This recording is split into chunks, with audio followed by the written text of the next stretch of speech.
Hey working mom, welcome to Order Meets Style. I'm Zinat Siman, professional organizer with Firefly Bridge Organizing. I'm here to provide you with simple tips and ideas to organize your home so that you can love the way your home looks and functions, and so you're proud to invite anyone over anytime without stressing out about clutter. Ready for a beautifully organized home that makes you smile every time you walk in? Let's make it happen.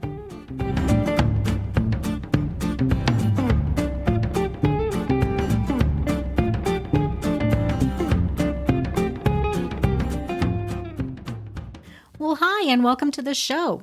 As I was preparing this episode, I started thinking back to a few years ago when we bought a new bed for our bedroom. It was time. The old mattress had those telltale dips on each of our sides where our bums hit. You know that spot, yeah? Well, as we were replacing the mattress, we realized that we also needed to replace the frame and the headboard because they had cracked. They were wooden, and we'd had that frame for 11 years. It had gone through multiple moves with us, and one of those overseas. And so we replaced the headboard with a beautiful, huge, upholstered, oatmeal-colored one. It is so nice. It makes the whole room feel luxurious. Well, after it was installed, I stepped back and I took in the whole room, and right then it hit me that the spot on the wall above the headboard just felt so bare. It felt undone and unfinished. It was screaming for a piece of art there, and without something there, the room felt unfinished and unstyled. It's a complaint I hear a lot, and a dilemma that maybe you're facing too, that your rooms don't feel complete, they don't feel styled, and you're not sure where to go from here or what to add to make it all cohesive. So I want to give you 2 tips to help you out here to make your home feel styled as you declutter and organize, because these 2 things helped me out tremendously. The first tip is to find out your organizing personality. Your organizing personality is something that I came up with when I saw that the moms I worked with would get stuck as they were decluttering and organizing. They'd second guess themselves all the time. Wait, should I keep this? Does it go with my house? Do I still like it? Where should I put it? Do these bins work? Should they stay on top of my desk, or should I hide them away in a drawer or behind closed cabinet doors? All of these questions would pop up over and over again, and they just had the toughest time working through that. And given that they were busy and there was work and the kids and the events to go to, there just wasn't time to deliberate about each and every item. What would happen then is that after struggling over a few items, they would defer on making the decision, right? They'd say, well, I'll just keep it and figure it out later. And that's where clutter happens, or clutter continues, because these things you don't make decisions about stay in your home without purpose. And that's just the definition of clutter. So if that sounds familiar to you, then knowing your organizing personality is going to help. There are 4 organizing personalities that I've labeled: the adventurer, the harmonizer, the curator, and the ecologist. And each personality prefers certain things over the other. Knowing which personality you lean towards will help you to make those decisions about what you should keep. You'll have a better understanding of whether that thing, that item, fits into the vision that you have for your home. And that is what really speeds up the decision-making process while you're decluttering, and it can help you to choose how you style each room in your home too. And I've created a short quiz that you can take to tell you which organizing personality you are. It's a fun little quiz, and it'll ask you to make some choices about your preferences, and then it'll let you know which personality category you fall into. You'll get an email with an explanation of what the category means and how you can use your strength within that category to help you declutter more easily and choose what you want to keep and display, or maybe not keep and not display in your rooms. It's a lighthearted quiz, and if you don't like the word quiz because it brings up nightmares of pop quizzes in math class, then we can call it a questionnaire, okay? You can find it at go.fireflybridge.com/quiz. I'll put the link in the show notes for you. Knowing what your organizing personality is will help you with decluttering, of course, but it will also help you with styling your spaces because it'll guide you to understand your preferences as a whole. So as you're picking the pieces you want to keep to decorate your house with, or when you're looking for new pieces or looking to buy new pieces you want to get for your home, you'll have a better idea of what to look for and what you can walk past or scroll past because you know that you prefer a certain style. So try it out at go.fireflybridge.com/quiz. The second tip that I have for you to make your rooms feel more styled is to add art.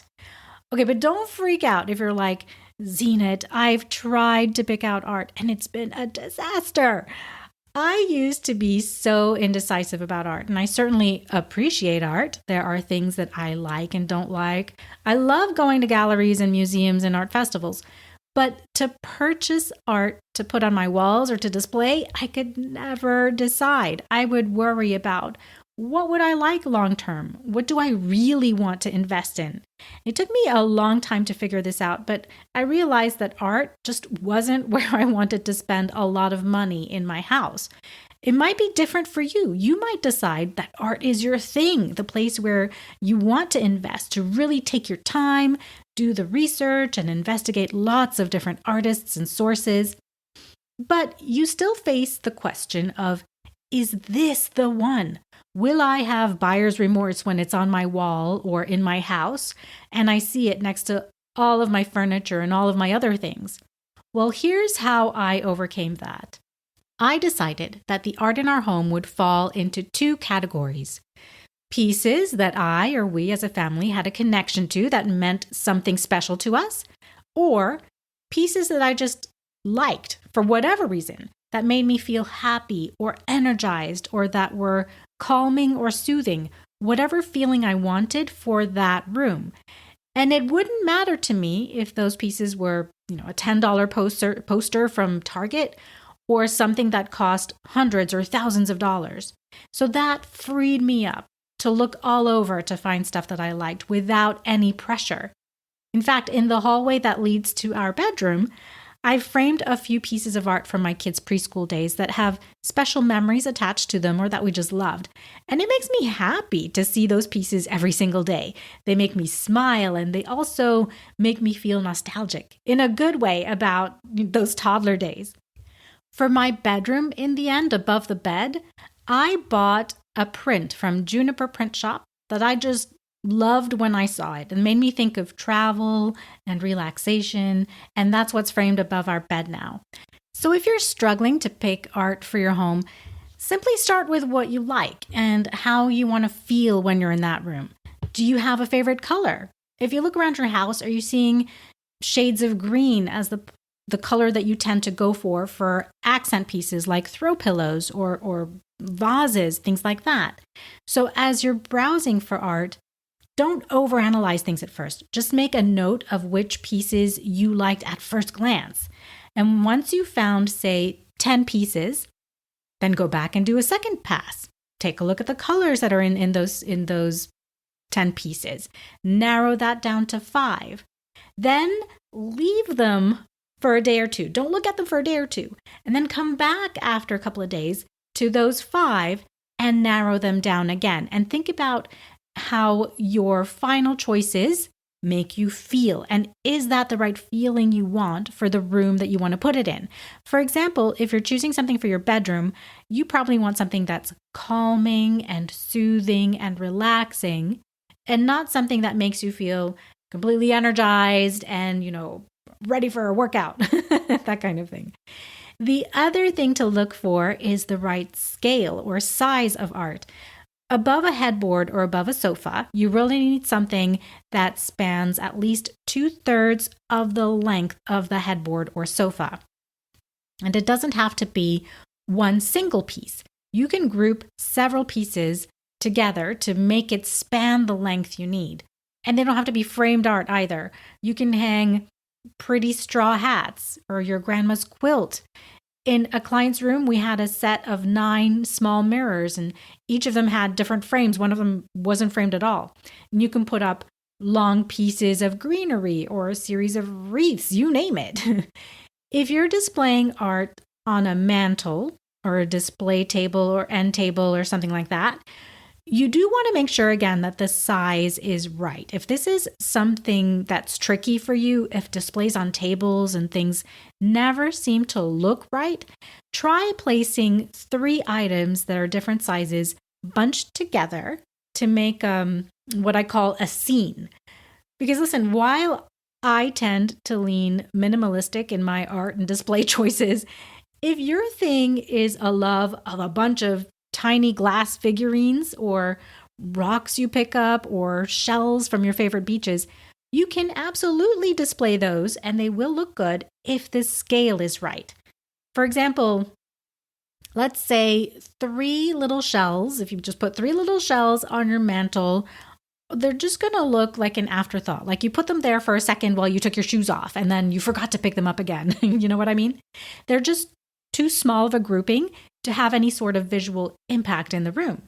But group your 3 little shells on a decorative plate together with a tall vase of flowers and, a cool piece of driftwood that you also picked up.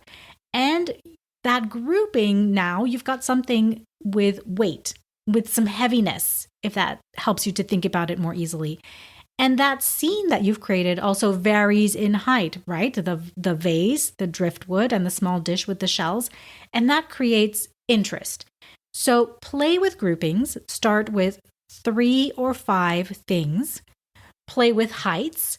We often don't go big enough with our display objects. So if you're trying something on a mantle, pick one object that's really big. Bigger than you initially think should go there, and group it with 2 smaller things and step back and take a look at it. Or one of my favorite tricks is to take a picture of it on your phone, and you look at it on your phone. Look away from your phone and then look back at the picture and see what you think of it. It's funny how we see things differently when it's a picture than when it's live in front of you. So see what you think about the picture. Then if it doesn't feel right, move things around. Try something a little smaller, something a little bigger, a bolder color. Look around your house and see what you have to play with to add interest to different spots in your rooms. So let's recap real quick. To make your rooms feel more styled as you declutter and organize, find out your organizing personality by taking the quiz at go.fireflybridge.com/quiz. It's going to help you understand how to use your unique strengths within your organizing personality to make decluttering and styling easier. And add art around your home that fits with your organizing personality. Think about how the art makes you feel in that room.